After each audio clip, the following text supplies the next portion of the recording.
नमस्कार। इस वक्त के बुलेटिन में आप सभी का बहुत स्वागत है। आपके साथ मैं हूं नीतू गौरकेला। फटाफट नजर डालते हैं आज की कुछ खास खबरों पर।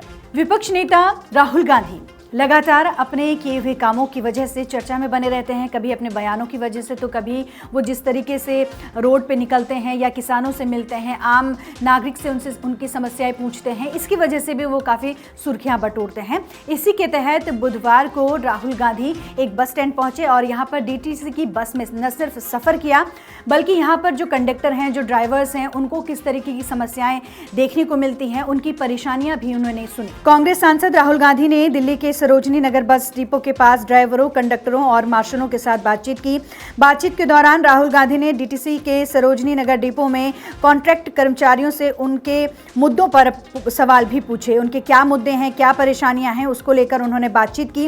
राहुल ने कहा कि हम आपके मुद्दों को संसद में उठाएंगे। इसके अलावा राहुल ने डीटीसी बस में आम जनों के साथ यात्रा का लुत्फ भी उठाया। कांग्रेस ने भी अपने एक्स हैंडल से राहुल का मुलाकात से जुड़ा हुआ वीडियो शेयर किया है। यहाँ उन्होंने कॉन्ट्रैक्ट कर्मचारियों से मुलाकात की और उनकी समस्याएं सुनी। कई सालों से कॉन्ट्रैक्ट पर काम कर रहे ड्राइवर और कंडक्टर ने राहुल से पक्की नौकरी और डीटीसी की नई बसें लाने की मांग की। इस पर राहुल गांधी ने उन्हें आश्वासन देते हुए कहा कि आपके मुद्दों को हम संसद में उठाएंगे। राहुल से मिलने वालों में सरोजनी नगर बस डिपो के पास ड्राइवर, कंडक्टर और मार्शल भी शामिल थे। बढ़ते हैं आगे। जल्द ही 2 राज्यों में विधानसभा चुनाव होने वाले हैं, हरियाणा और जम्मू कश्मीर। आपको बता दें कि जम्मू कश्मीर में 10 सालों के बाद ये विधानसभा चुनाव होने जा रहा है, लेकिन यहाँ पर टीडीपी ने अपनी जो उम्मीदवारों की दूसरी लिस्ट है वो शामिल की है। लेकिन अब ये भी कहा जा रहा है कि टीडीपी की जो प्रमुख हैं महबूबा मुफ्ती, वो चुनाव नहीं लड़ेंगी। Jammu Kashmir Peoples Democratic Party ने 17 सीटों पर प्रत्याशियों की दूसरी लिस्ट जारी कर दी। इससे पहले 22 अगस्त को 8 उम्मीदवारों की सूची जारी की गई थी। इसमें पार्टी प्रमुख महबूबा मुफ्ती की बेटी इल्तिजा का नाम भी था। दूसरी लिस्ट जारी होने के कुछ देर बाद महबूबा ने विधानसभा चुनाव नहीं लड़ने का ऐलान किया। महबूबा इस साल हुए लोकसभा चुनाव में अनंतनाग से मैदान में थी, लेकिन उन्हें हार का सामना करना पड़ा था। जम्मू कश्मीर में 18 सितंबर को पहले चरण की वोटिंग होगी। 27 अगस्त को नामांकन पत्र दाखिल करने की अंतिम तिथि है।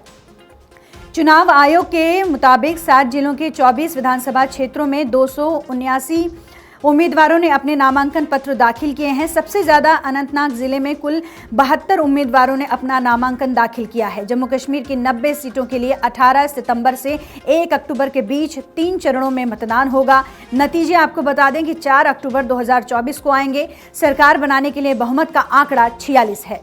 चुनाव का सीजन जल्द ही शुरू होने वाला है, यानी कि पहले 4 राज्यों में विधानसभा चुनाव होने वाले थे, लेकिन चुनाव आयोग ने 2 राज्यों में विधानसभा चुनाव की तारीखों का ऐलान कर दिया है, जिसमें हरियाणा और जम्मू कश्मीर शामिल है। दोनों राज्यों में सितंबर के अंत में चुनाव होंगे और अक्टूबर तक चुनाव के नतीजे भी आ जाएंगे।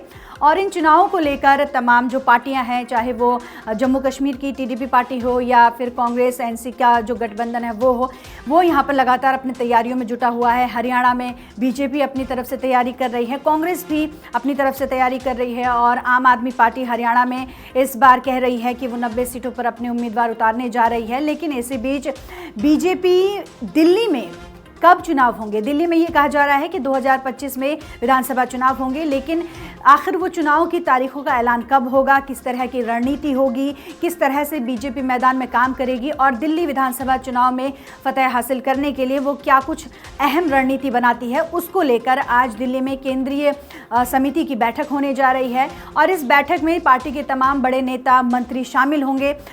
पूरा रोड मैप एक तरीके से तैयार किया जाएगा, क्योंकि दिल्ली में आम आदमी पार्टी की सरकार है और ये कहा जाता है कि आखिर दिल्ली में बीजेपी की सरकार क्यों नहीं बनती है। हालांकि दिल्ली की 7 जो लोकसभा सीट हैं वहाँ पर जो सांसद हैं वो बीजेपी के हैं, लेकिन आखिर टेरिटरी जो स्टेट है, राजधानी दिल्ली, यहाँ पर जो दिल्ली की जो बीजेपी है वो यहाँ पर सत्ता में क्यों नहीं काबिज होती है, इसको लेकर कई बार सवाल भी उठाए गए हैं। लेकिन इस बार जो विधानसभा चुनाव है उसको लेकर बीजेपी काफ़ी गंभीर है, इसीलिए आज दिल्ली में ये अहम बैठक होने जा रही है। बढ़ते हैं आगे। झारखंड की सियासत में इन दिनों काफ़ी कुछ चल रहा है, जहां पर पूर्व सीएम चंपाई सोरेन ने अपने पद से इस्तीफा दे दिया है और जेजेएम पार्टी उन्होंने छोड़ दी है। लगातार उनका ये कहना था कि वो किसी बात से काफ़ी आहत हैं और उन्होंने ये भी कहा था कि अगर मैं अपनी समस्या लेकर जाता तो शायद ये मेरा अपमान होता, इसीलिए उन्होंने अपनी जो भी समस्याएँ थी वो खुलकर जाहिर नहीं की और दबे खाने से अंदर ही अंदर उन्होंने बीजेपी से बातचीत की। बीजेपी से यहाँ पर मुलाकात हुई और उसके बाद उन्होंने बीजेपी ज्वाइन करने का फैसला लिया। आपको बता दें कि 30 अगस्त को चंपाई सोरेन बीजेपी में शामिल होंगे। झारखंड के पूर्व सीएम चंपाई सोरेन ने झारखंड की मुक्ति मोर्चा की प्राथमिक सदस्यता से इस्तीफा दे दिया है। उन्होंने कहा कि हमने जो भी फैसला लिया है झारखंड के हित में लिया है, हम संघर्ष करने वाले व्यक्ति हैं, पीछे नहीं हटेंगे। पूर्व सीएम ने आगे कहा कि वो 30 अगस्त को बीजेपी में शामिल होंगे, पार्टी उन्हें जो भी दायित्व देगी उसी हिसाब से काम करेंगे। दरअसल 18 अगस्त को चंपाई ने एक चिट्ठी के जरिए अपनी नाराजगी जाहिर की थी। उन्होंने सीएम पद से इस्तीफा लिए जाने के तरीके को आत्मसम्मान पर चोट बताया था। आज राष्ट्रीय खेल दिवस है और इसी को लेकर आपको बता दें कि दिल्ली में मेजर ध्यानचंद की जो स्मारक है वहां पर पुष्प अर्पित किए गए। केंद्रीय मंत्री यहां पर मौजूद रहे और आपको बता दें कि मेजर ध्यानचंद की जयंती के मौके पर ये राष्ट्रीय खेल दिवस हर साल 29 अगस्त को मनाया जाता है। आज राष्ट्रीय खेल दिवस मनाया जा रहा है। ये दिवस महानतम हॉकी खिलाड़ी मेजर ध्यानचंद की जयंती के अवसर पर मनाया जाता है। हर साल 29 अगस्त को मनाए जाने वाले राष्ट्रीय खेल दिवस भारतीय हॉकी में मेजर ध्यानचंद की विरासत के सम्मान और शारीरिक गतिविधियों तथा खेल के महत्व को दर्शाता है। युवा कार्यक्रम और खेल मंत्री डॉक्टर मनसुख मंडाविया ने राष्ट्रीय खेल दिवस के अवसर पर सभी नागरिकों को कम से कम 1 घंटा खेल को समर्पित करने का आह्वान किया और इसी के साथ ही महानतम खिलाड़ी मेजर ध्यानचंद की प्रतिमा पर पुष्प भी अर्पित किए। उन्होंने कहा कि प्रधानमंत्री नरेंद्र मोदी का सपना भारत को एक फिट राष्ट्र बनाने का है। अगस्त का महीना खत्म होने को है, सितंबर शुरू हो जाएगा, लेकिन उससे पहले मौसम भी अपना रुख जो है वो बदल रहा है क्योंकि लगातार बारिश हो रही है। दिल्ली एनसीआर में बुधवार को झमाझम बारिश हुई, लेकिन बारिश की वजह से जहां सड़कें पानी से लबालब रहीं तो वहीं लोगों को थोड़ी गर्मी से ज़रूर राहत मिली। दिल्ली एनसीआर में मौसम का मिजाज बदल चुका है। आपको बता दें कि बुधवार रात से ही राजधानी के अलग अलग इलाकों में बारिश हो रही है। दिल्ली से सटे नोएडा और गुरुग्राम में भी बारिश हुई। बारिश के बाद तापमान जो है वो कम हो गया। ठंडी हवाओं की वजह से मौसम सुहाना हो गया। लोगों को घर के एसी कूलर तक बंद करने पड़े। कई जगहों पर बारिश के बाद जलभराव भी हो गया।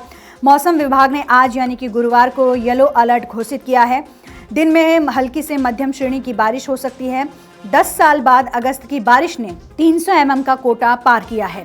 अगस्त में अब तक 301.4 mm बारिश हो चुकी है। वहीं इस बार अगस्त में 28 में से 24 दिन बारिश हुई है। वहीं अभी गुरुवार को भी बारिश का येलो अलर्ट जारी किया गया है। ऐसे में और बारिश की संभावना बनी हुई है। इस बार 1 अगस्त को ही 107.6 mm बारिश हो गई थी। तो ये थी आज की वो अहम खबरें जिन पर पूरे दिन भर हमारी नजर बनी रहेगी और इन खबरों से जुड़ी हुई अपडेट भी आप तक पहुंचती रहेगी।